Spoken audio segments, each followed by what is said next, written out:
G'day legends, we've been travelling Australia for the last 10 months and you have had so many questions about travelling with a dog. This is our gorgeous staffy Luna and she has been travelling Australia with us in our van and we thought we would answer your questions in this video today. G'day, we are Bo Maddie and this is Luna. We've ditched a 9 to 5 to chase our dreams of travelling Australia. Come with us as we explore this incredible country. Alrighty, first things first. Please keep in mind that everybody's personal circumstances and situations are completely different. Therefore, there's not one right or wrong answer as to whether travelling Australia with your dog is going to be right for you.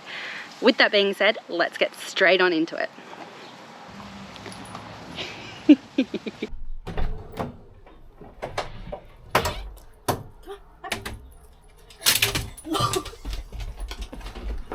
Safety always comes first when it comes to travelling with your dog in a vehicle.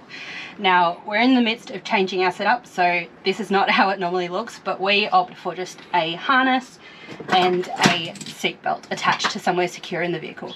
Now, this is always an option, or you could also go for a kennel or a dog crate, depending on what your setup allows. Also on travel days, make sure that you take regular stops to give your dog a run around and toilet breaks, and also don't forget to keep them hydrated.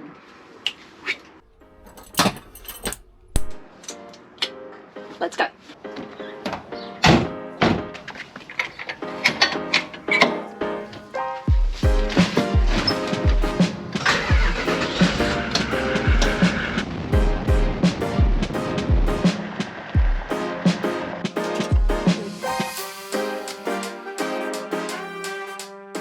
So I like to start with the bad and end on the good. Starting off, the things that are going to be that little bit more challenging is those places that are not pet friendly. Unlike where we are today, there are still going to be a lot of beaches that you can't go to, as well as the majority of national parks and a lot of certain state parks. There are still a lot of caravan parks that are still not pet friendly, as well as tours. There's also shopping, markets, supermarkets, and most of the time going out for dinner. There's a lot of things that they'll restrict you with in that regard. There are obviously ways to combat this if you really want to get out there and do certain things, but we'll get into that later. Our mindset is there is plenty more to see and do around Australia that is dog friendly, so that is something to keep in mind. If you're willing to miss out on stuff and spend that time with your fur baby, you're laughing. Oh, there's people coming. Come on, bub. Come on, Bubba. Come on, girl. Hey, Bubby. Come here. Another thing to keep an eye out for is 1080 bait. Be very, very cautious with it. Just remember as well, just because there's 1080 bait in the area that is signed doesn't mean that it hasn't been relocated by birds, other animals, wildlife and stuff. We have heard so many stories, unfortunately, about people losing their fur babies to that terrible bait, and it is a terrible death apparently, and something I never want to experience, that's for sure. So make sure you keep an eye out. Remember that it can go anywhere. Just because you aren't in a signed area doesn't mean it's not there, and just be very cautious, please. Alrighty, so the next thing to be cautious of is going to be all that dangerous wildlife that is out there to get your fur baby. You've got snakes, you've got crocs, you've got cane toads, just to name a few. So make sure when you are out and about with your dog, you are being vigilant to your surroundings. Another thing is make sure that you are up to date with your dog's vaccinations and tick and worm prevention. Ticks are a huge thing all around Australia, and it is awful what some of those ticks can do to your dogs. On that, there is one state that needs something very specific for you to be able to enter with your dog, and that is Tasmania. It's going to be here, all right? We don't really know what it is. So you need to be able to give them that before they come to Tassie, otherwise they won't be getting in. All the documentation is 100% necessary. They check it out. Not this trip, but a trip beforehand. We almost didn't make it in because they didn't like one thing about the paperwork, which got solved in the end, but just one of those things that I think they take very seriously. But every other border crossing is fine, FYI. What is the next challenging thing of travelling with a dog? The heat.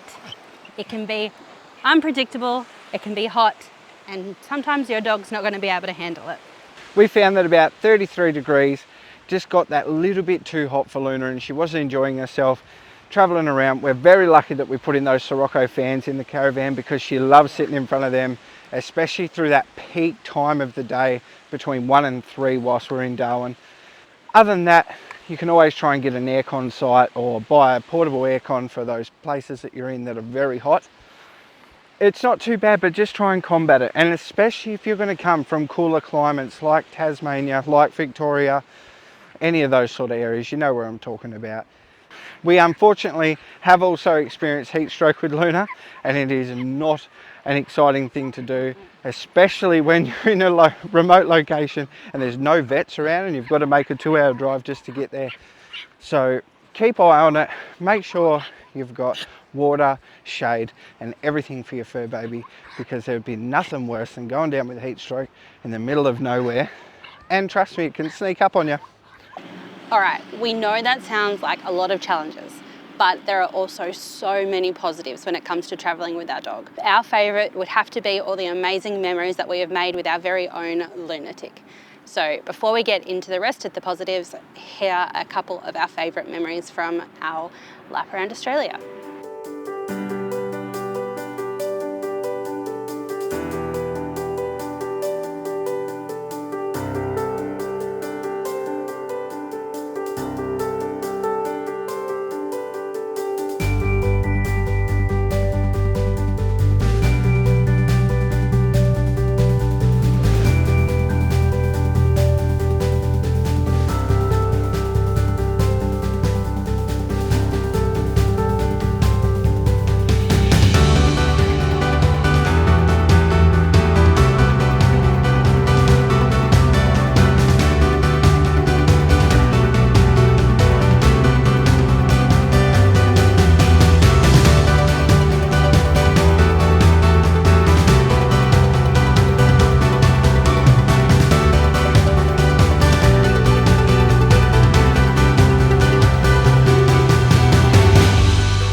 If the memories were the only thing that was positive about bringing your dog around Australia, for us that would 100% be enough. But there are also so many other great things to think about. So some of the positives that we found are, just like having kids, dogs will run up to each other and just create friendships, and then the owners will normally start talking, and it's a great way to meet other people and just start that conversation. We've found best travel buddy, like those memories that you've just seen. Honestly, Luna travels so well, which we are very, very lucky and grateful for. She just goes wherever, chills out all day and just sleeps.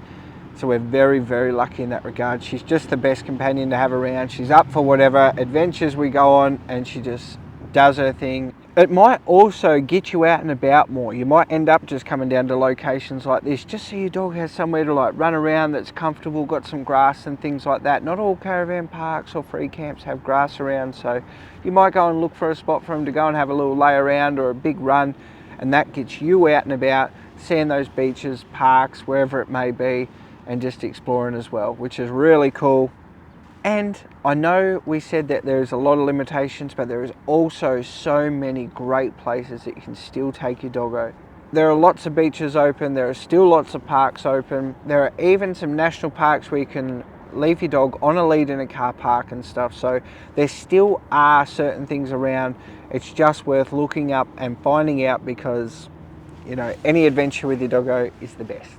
So check them out. All right, so how do we find pet-friendly things to do? Wiki Camps, it's our Bible. We preach it in pretty much every video. Anything we do, we just head towards that nearly every day. And that'll give you a whole list. I'll get Maddie to like put a little rundown on there, but you can actually have it so it's just dog friendly. And then that way, everything that is will just show up and you'll know moving forward, whether it's campsites, things and locations, attractions, all that sort of stuff, and it'll have it all listed. Plus the benefit, you can see reviews, photos and stuff like that, so you can suss out for yourself.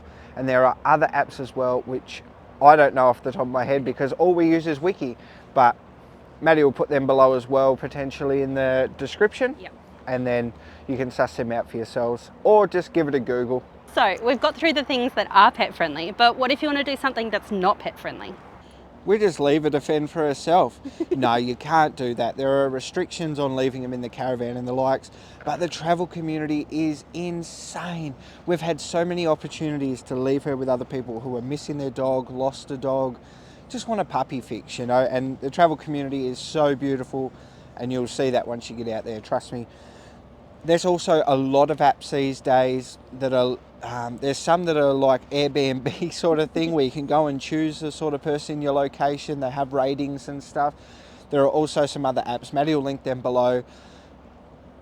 Boarding kennels, chuck them in for the day. There might be people in the caravan park who actually offer that pet sitting service, or we choose to just miss out on those things. We've chosen certain things that we're happy to miss out on to have Luna just still be with us for the day and stuff like that. For us, would rather be with her than see a certain location. But we can understand that, you know, this could be a once in a lifetime opportunity for a lot of people to see a lot of things. So you definitely want to make the most of it. To finish this off, here are a couple of handy tips that we found along the way. Get a weather resistant, comfy dog bed. Have multiple leads. In different sizes. Yes. So whether they can just be tethered up and just go for a big run in a certain area, or it's a shorter one for walking and stuff like that. Because when you're at caravan parks and stuff, it is compulsory that they stay on lead, and that is just one of the requirements of staying there. This one we learnt from our mistakes. Wherever you are, have enough poo bags. Heading remote and just assuming that every supermarket and stuff like that would have dog poo bags, and they do not. No. During this time, we still come up with a solution, and we just bought small bin bags, but it's worse off for the environment and stuff like that. It actually turned out to be the same bloomin' price anyway, but anyway, just make sure you got those poo bags so we can clean up after them, because that leaves these places open for us in the future. Before you head off, make sure that you go to your vet and get a list of all your dog's vaccination records, any medications they require, any allergies. Having that stuff on hand is going to be really handy. As you'll probably be going to multiple different vets along the way, having that stuff on hand, it just makes things faster, smoother, and it gives the vet that you're going into a heads up as to what's going on with your dog. And it also could be a good idea as you enter a new state or something like that to call ahead with a vet and just see if there's any requirements. Not so like there's a lot of diseases and stuff, but with those ticks and certain paralysis ticks and the cane toads, maybe you can learn a little bit more before heading into that location, give you that peace of mind just moving forward, because they know their area, they know their stuff, and it's the best way to move. Now, if you're going to be going to a lot of beaches, a good thing to keep in mind is make sure that you've got a good sand-free towel. We love them. They compact down to nothing. They're sand-free, so you're not going to be bringing it into the car and bringing that beach home with you. It'll stay there. And you can head to our website and check out the ones we have for sale.